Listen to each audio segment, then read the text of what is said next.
Antes de entrar en la historia de hoy, tómate un segundo y déjanos un comentario contándonos desde dónde nos estás viendo. Nos encanta saber en qué rincón del mundo vive nuestra familia de secretos carmesí. Puede que estés en un pueblo pequeño, puede que estés en una gran ciudad, no importa, queremos saberlo. Y si todavía no te has suscrito, hazlo ahora mismo, porque subimos una historia nueva cada semana y no querrás perderte lo que viene después. Porque lo que estás a punto de escuchar empieza como una traición cualquiera y termina siendo algo que nadie, ni siquiera ella, vio venir. Todo comenzó la noche en que Audrey Sinclair se quedó parada en la puerta de su propia casa y observó, en silencio, cómo su esposo presentaba a su novia frente a los invitados a la cena. No la presentó como su colega. No la presentó como una amiga del trabajo. La presentó como su novia. Delante de todos.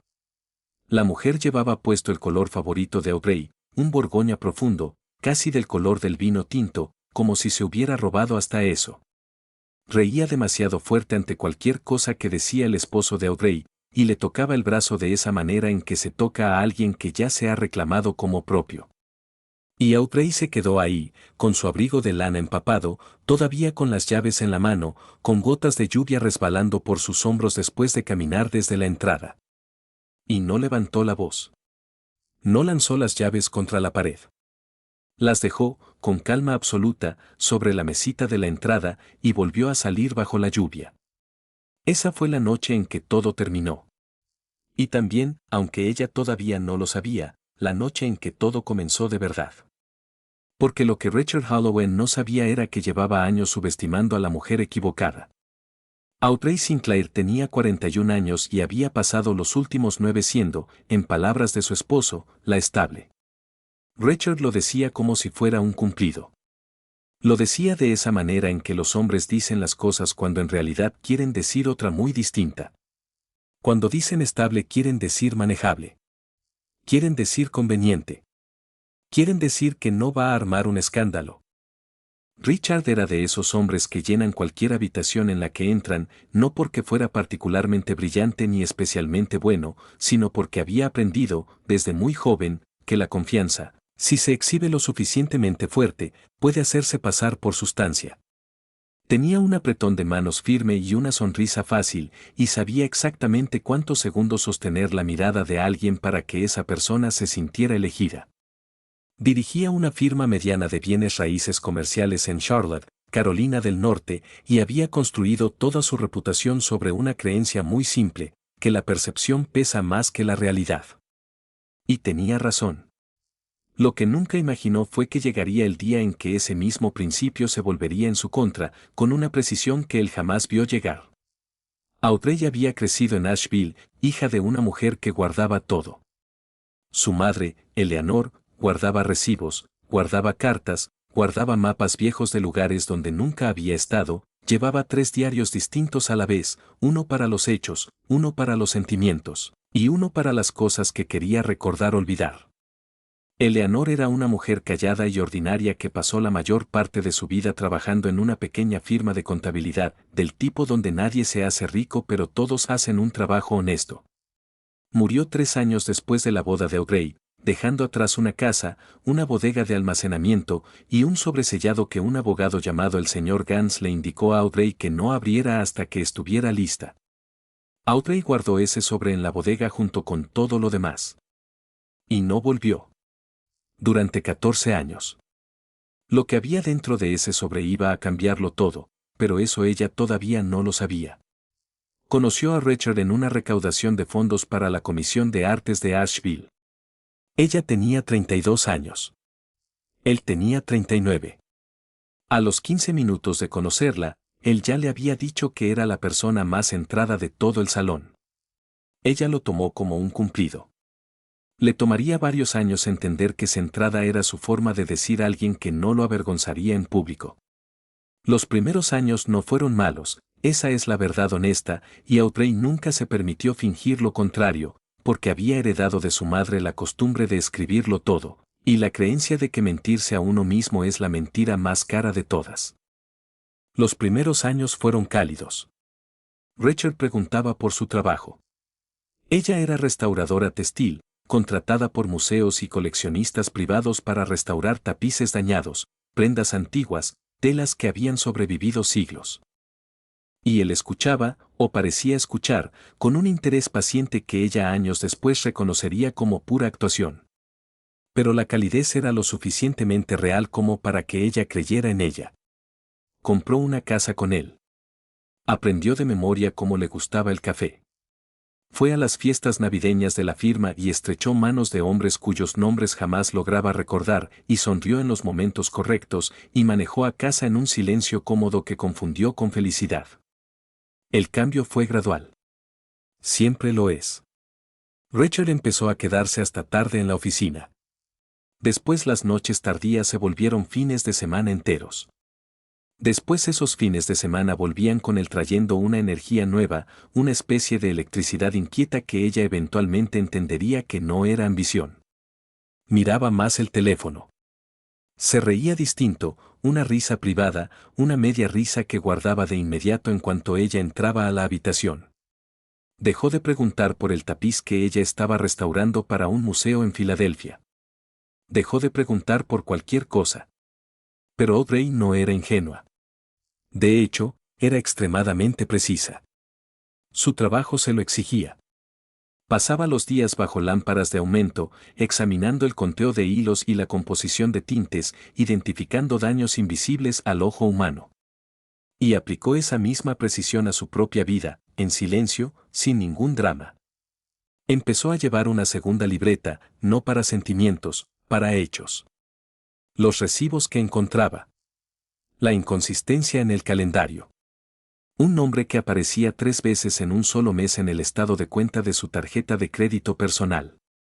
Siempre cenas. Siempre el mismo vecindario. El nombre era Karen. Audrey no lo confrontó. Y no fue por miedo, ni por debilidad, sino porque había pasado suficiente tiempo restaurando cosas rotas como para saber distinguir entre algo que vale la pena reparar y algo que ya se ha deshecho por completo en las costuras. Necesitaba tiempo. No para llorar lo que se terminaba, sino para asegurarse de estar parada sobre terreno firme cuando por fin sucediera. Y tenía un plan. Llevaba 2 años construyéndolo, en absoluto silencio, sin que Rachel sospechara absolutamente nada. Nunca le contó sobre la bodega. Nunca le contó sobre el sobresellado que finalmente abrió 14 meses atrás, un martes por la tarde, cuando la lluvia sonaba exactamente como la lluvia que recordaba de la cocina de su infancia, y algo en la calidad de la luz le hizo sentir que su madre estaba sentada frente a ella. Preparó té. Abrió el sobre. Y se quedó muy quieta, durante mucho tiempo, leyendo. Eleanor Sinclair, quien había pasado toda su vida profesional trabajando en silencio con los números de otras personas, había estado haciendo algo más, en secreto, durante 20 años. Había construido, con una paciencia casi imposible, un portafolio de inversiones del que jamás le habló a nadie. Había invertido en 3 compañías textiles en los años 90, cuando todo el mundo pensaba que la industria textil doméstica estaba muriendo. Y tenía razón en que no estaba muriendo, solo estaba cambiando. Sostuvo esas posiciones a través de crisis y correcciones y la lenta revolución de la moda sostenible. Y para cuando murió, había acumulado un fideicomiso valuado en casi $4 millones. Un fideicomiso que estaba, desde el año 2004, a nombre de Audrey. Pero eso no era todo lo que había en esa bodega. También había una escritura. La escritura de una propiedad en Svan Nanoa, un edificio largo y bajo que alguna vez había sido una pequeña fábrica textil, y que Eleanor había comprado en 2001 casi regalado, porque estaba en zona de inundación y necesitaba un techo nuevo, y todo el mundo pensaba que no valía nada. Audrey condujo hasta allá esa misma semana. Caminó sola por el edificio bajo la luz de la tarde y se paró en el salón principal, de techos altísimos, con sus viejos pisos de pino y sus amplias ventanas industriales, y pensó, sé exactamente qué es esto. Era un estudio.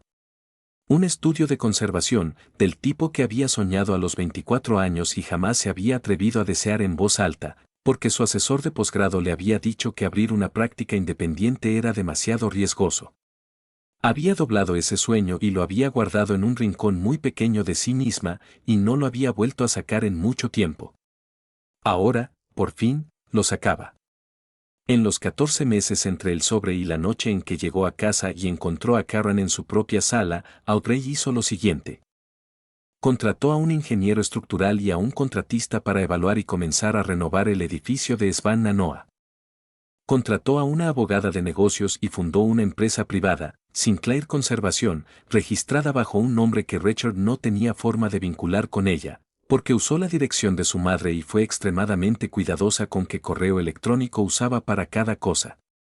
Empezó a transferir, en silencio, a sus clientes propios, los que eran suyos y no conexiones sociales de Richard, hacia su nueva firma. Habló con 3 contactos de museos, todos dijeron que sí de inmediato, 2 de ellos incluso le ofrecieron contratos antes de que ella siquiera lo pidiera. Y movió $400,000, dinero suyo, ganado durante 9 años de trabajo independiente meticuloso, guardado en una cuenta anterior a su matrimonio, hacia una institución completamente separada. No tocó ni un solo centavo del fideicomiso de su madre. No sabía si algún día llegaría a hacerlo. Ese dinero se sentía como las manos de su madre. Y fue cuidadosa con él, muy cuidadosa, como quien sostiene algo que no le pertenece del todo pero que fue puesto ahí, específicamente, para ella. Lo que no hizo, en todo ese tiempo, fue llorar. No lloró porque todavía no sabía qué era exactamente lo que estaba llorando. ¿El matrimonio? ¿O la versión de sí misma que había creído en él? Ese duelo, sabía, llegaría después. Siempre había sido buena para hacer primero lo difícil y derrumbarse después, en privado, donde no le costara nada. La noche que salió caminando de nuevo bajo la lluvia, se sentó en su auto, en la entrada de su propia casa, durante 4 minutos. Podía ver la luz cálida en las ventanas del frente. Podía escuchar, apenas, la voz de su esposo, esa voz fácil y confiada, explicando algo a alguien. Pensó en la mano de Karen sobre el brazo de Richard. Pensó en el color borgoña. Y entonces encendió el auto y manejó hasta un hotel en la calle Trion, y se registró bajo su apellido de soltera, el que nunca había cambiado legalmente. Pidió pasta al servicio a la habitación y se la comió sentada con las piernas cruzadas sobre la cama, viendo un documental de naturaleza sobre aves migratorias. Y en algún momento se dio cuenta de que no estaba llorando, y no intentó forzarlo. A la mañana siguiente llamó a su abogada. Richard llamó a su celular 11 veces entre las 7 y las 10 de la mañana. Ella escuchó el primer mensaje de voz. Decía, Audrey, necesitas volver a casa. Tenemos que hablar de esto. No es lo que estás pensando. No escuchó los demás. Ya sabía cómo sonarían. Había escuchado esa voz antes, no dirigida a ella, sino a contratistas que habían fallado una fecha límite, a asociados que habían cometido un error. Esa voz razonable en la superficie y furiosa por debajo. Esa voz que esperaba obediencia. Le escribió, me pondré en contacto a través de mi abogada. Él llamó 2 veces más. Después escribió, estás siendo dramática. Ella puso el teléfono boca abajo sobre el escritorio del hotel y fue a bañarse. Pero lo que Audrey no había anticipado, lo que ninguna cantidad de planificación cuidadosa la hubiera podido preparar, era lo silencioso que sería el duelo cuando por fin llegara. No fue el duelo dramático y ardiente de la traición. Fue algo más pequeño, más preciso. El duelo de notar, una y otra vez en las semanas siguientes, pequeñas cosas que había amado sin saber que las amaba. El olor del café a las 7 de la mañana en su cocina. La manera en que la luz de otoño entraba por la ventana del este sobre la mesa del desayuno. El hecho de haberse memorizado el pedido de café de Richard y saber que ya nunca más tendría que recordarlo, lo cual era un alivio y una pequeña pérdida insoportable, al mismo tiempo. Se permitió sentir todo eso. Lo escribió en su diario de sentimientos, el que había heredado del sistema de su madre, el que guardaba las cosas que son verdaderas pero no útiles. Era hija de su madre. Sabía que el duelo que uno no nombra tiene una forma de encontrarte después, en los momentos más inconvenientes. El proceso de divorcio no fue sencillo, pero tampoco fue tan complicado como Richard esperaba. Audrey sospechaba que él había asumido que ella estaría asustada, que necesitaría la casa, las cuentas compartidas, las conexiones sociales. Había asumido una posición de poder y se instaló ahí sin hacer las cuentas. Y las cuentas no le favorecían en absoluto. La abogada de Aubrey se llamaba Patricia Ochoa, de una firma en Charlotte especializada en exactamente este tipo de casos, aquellos donde un cónyuge asume que conoce el panorama completo y no tiene la menor idea. Patricia era calmada y meticulosa, y cuando el abogado de Richard alzó la voz durante la segunda sesión de mediación, ella simplemente esperó a que terminara y dijo, con total tranquilidad, ¿ya terminó? Y continuó como si nada. Richard descubrió, a través de ese proceso, que su esposa tenía una empresa privada. Una renovación pagada en una propiedad comercial. Un fideicomiso al que él no tenía acceso. Y 9 años de ingresos independientes documentados que ella había mantenido completamente separados. Descubrió que varias de las mejores relaciones con clientes de su propia firma, relaciones que él siempre había asumido que eran suyas, eran en realidad relaciones que esos clientes tenían con Aubrey, personalmente. 2 de ellos ya habían transferido sus cuentas antes de que terminara el proceso. Descubrió que su esposa, a quien él llamaba la estable, había estado haciendo, en silencio, todo lo que él pensaba que ella jamás sería capaz de hacer. Hubo un momento durante la tercera y última sesión de mediación en que Aubrey lo vio suceder. Lo vio cruzar por su rostro. No exactamente culpa, sino algo para lo cual ella no tenía una palabra precisa. Un recálculo. El instante exacto en que un hombre se da cuenta de que la imagen que tenía en su cabeza nunca fue la imagen real. Ella lo miró al otro lado de la mesa de conferencias. Ese hombre con quien había compartido una cama durante 9 años. Y sintió algo que no esperaba sentir. No era rabia. No era satisfacción. Era algo más parecido a la tristeza, limpia y definitiva. Ella lo había amado, o había amado algo que creyó que era él. Y eso, pensó, merecía al menos un instante de reconocimiento. No hace falta quemarlo todo para terminar algo. No dijo nada de eso en voz alta. Asintió ante algo que dijo Patricia y firmó donde le indicaron firmar. Se quedó con su apellido. Se quedó con la propiedad de Svan Nanoa. Se quedó con el fideicomiso. No se quedó con nada que fuera de Richard, no porque no pudiera haber peleado por más, sino porque ya no quería nada de él. Quería terminar.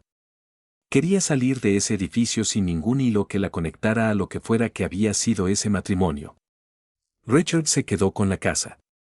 Se quedó con las cuentas de la firma, las fiestas navideñas, la reputación construida sobre apretones de manos, y con Karen. Aubrey no le deseó nada en particular, ni cosas buenas ni cosas malas. Simplemente dejó de pensar en él, de la misma forma en que uno deja de pensar en una palabra después de buscar su significado en el diccionario y descubrir que significaba algo mucho más pequeño de lo que uno creía. El estudio de Svan Nanoa abrió en marzo. Era más pequeño de lo que había imaginado y más hermoso de lo que había planeado. El primer día abrió la puerta ella sola, sin ceremonia alguna. Se paró en el salón principal, bajo la luz del invierno, entre los viejos pisos de pino, y pensó en su madre, que había construido algo, en silencio, durante 20 años, sin decir jamás una sola palabra al respecto, porque quería que su hija tuviera el terreno firme bajo los pies, no el plano de cómo construirlo. El primer cliente fue una colección textil de una propiedad familiar en Virginia. 340 piezas, del siglo XVII hasta principios del XX, mal conservadas y parcialmente dañadas. Era el tipo de proyecto que tomaría al menos 2 años y requeriría contratar a 2 conservadores adicionales. Aubrey leyó los documentos de admisión un sábado por la mañana, con su café en la silla de lectura de su madre, la que había trasladado de la bodega a un rincón del estudio. Y fue feliz. No la felicidad simple de quien ha conseguido lo que quería, sino la felicidad más tranquila y más duradera de quien por fin se ha convertido en quien siempre estuvo destinada a ser. Lo que Aubrey no sabía esa mañana de sábado era que un escritor llamado Theo Birch, colaborador de una revista especializada del sector, se había enterado del proyecto a través de la publicista de las propiedades de Virginia y le había enviado una solicitud de entrevista que descansaba, sin leer, en su bandeja de entrada. No sabía que el artículo que Theo eventualmente escribiría sobre prácticas de conservación independientes y el resurgimiento de estudios regionales pequeños sería retomado por dos publicaciones más grandes. Y no sabía que una de esas publicaciones llegaría a manos de varias editoras de adquisiciones, y de una mujer en particular que dirigía una fundación dedicada a la preservación del patrimonio cultural material de Estados Unidos. No sabía nada de eso todavía. Solo tenía su café, la silla de su madre y la luz de la mañana. Había aprendido de Eleanor que no siempre hace falta saber lo que viene para estar lista para ello. Solo hace falta construir algo verdadero. Lo demás, tarde o temprano, encuentra la manera de llegar. Un mes después de la apertura del estudio, la firma de Recher perdió un contrato importante. Uno de los clientes que se había ido con Audrey. Ella no lo planeó, no fue algo que ella maquinara. Fue, simplemente, lo que pasa cuando la verdad de una cosa por fin se vuelve visible. La reputación de Recher, que siempre había sido más actuación que sustancia, empezó a mostrar sus costuras rotas. Audrey se enteró por una conocida en común, no alguien que buscara chismear, sino alguien a quien simplemente le costaba no narrar todo lo que veía. Audrey escuchó. Dijo, lo siento mucho. Y lo decía en serio, de esa manera lejana en que uno puede sentir lástima por algo que no causó y que tampoco puede evitar. Luego cambió de tema. Hay personas que desean el colapso de quien les hizo daño. Audrey entendía perfectamente ese impulso y sentía muy poco de él. Lo único que había querido siempre era tener un lugar que fuera suyo. Hacer un trabajo que fuera real. Ser alguien que su madre reconociera. Y ahora era todo eso. Karen, se enteraría después, no se quedó más de un año. Nadie que hubiera prestado atención se sorprendió.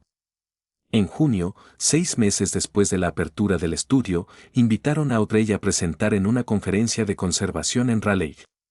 Manejó ese jueves por la mañana con un termo de café y las ventanas abiertas. Dio su presentación sin notas. Nunca había necesitado notas para las cosas que en verdad conocía.